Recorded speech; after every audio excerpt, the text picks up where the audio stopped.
man tuwulidde bingi ku bisinde bingi ebibajja bibeerawo naye omuntu ku ssaawa yayinza okwebuuza nti ekimu ku kisinde ekibadde kikoza amaanyi amayitirivu ennyo wadde nga kyafuuka kibiina NUP babadde n'amaanyi nga basuubira nti mmwe singa mubadde mwagala kufuna ngeri nno gye mujjako omukulembeze wa ggwanga aliko nga bwe mugamba nti alemeddeko mwalibadde mwegatta ku ye lwaki mugenda mu front ekisooka kya byonna bwe mubeera mu buwambe ng'eggwanga bwe tuli mu buwambe buli omu kimukakatako okununula eggwanga NUP si ayina monopole okutununula mu palamenti ey'ekkumi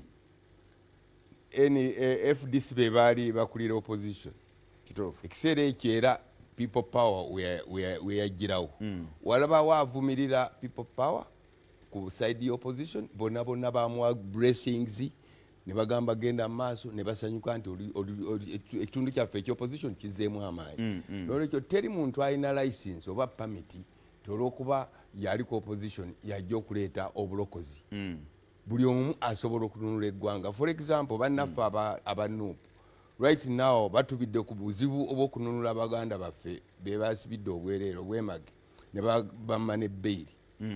kakati tulinde ebyo byonna webiriggwerawo tulyoke tutunule ku transition buli omu asobola okuplayinga roolo ye kasi twaba nga agiplayinze ne consultation ne banne bannaffe abo boyogerako aba NUP aba anti aba DP bonna tubadde nabo nga tutandikawo ekintu kino ne batugamba nti mugende mu maaso tujja bajoininga tumale okwetereza tulabe ekigenda mu maaso because bakimanyi bulungi nti nno singa transition eno etebenkera tibayinza kusigala bweru waayo.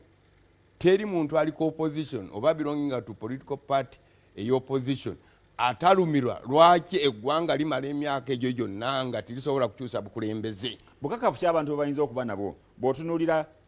reform agenda yayindigapo ng'efuuse kibiina nadde nkikubuuzako luli bw'otunuulira Federal Alliance yayindigapo ng'efuuse kibiina kati n'okugwa kyagwa bagenda kwegatta ku NRM front bukakafu ky'obuliwo nti yo egenda kuba yanjawulo nnyo era ereete ne result.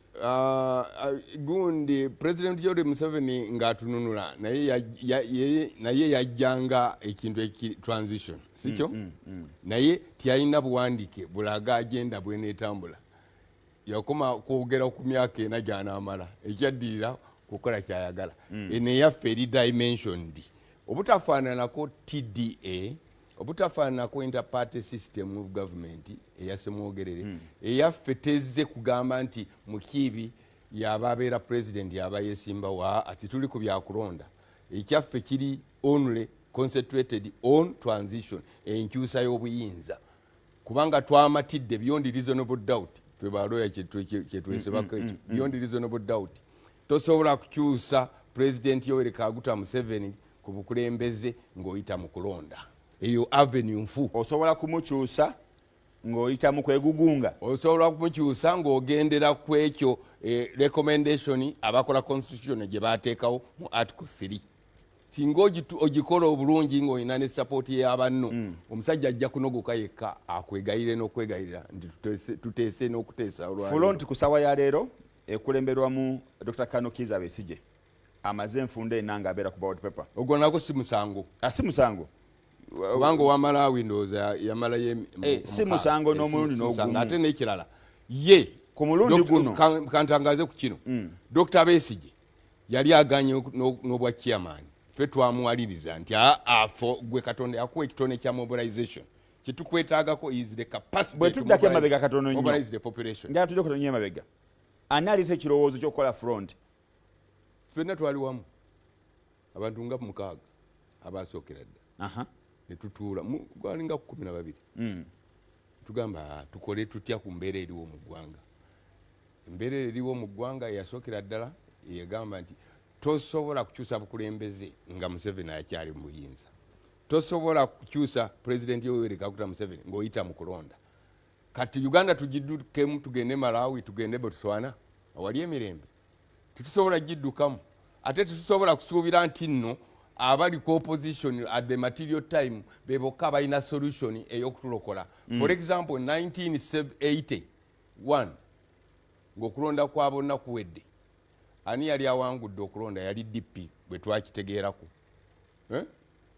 President Yoweri Museveni yava mu UPM n'agenda mu nsiko naye ng'agendera ku koosi egamba nti mubbi obululu bwa DP tetujja kikkiriza. Olidde ate nga iri minority naye eventually yafuuka omulokozi. Ku nsaawa ya leero Honorable Ken Kyamuzi,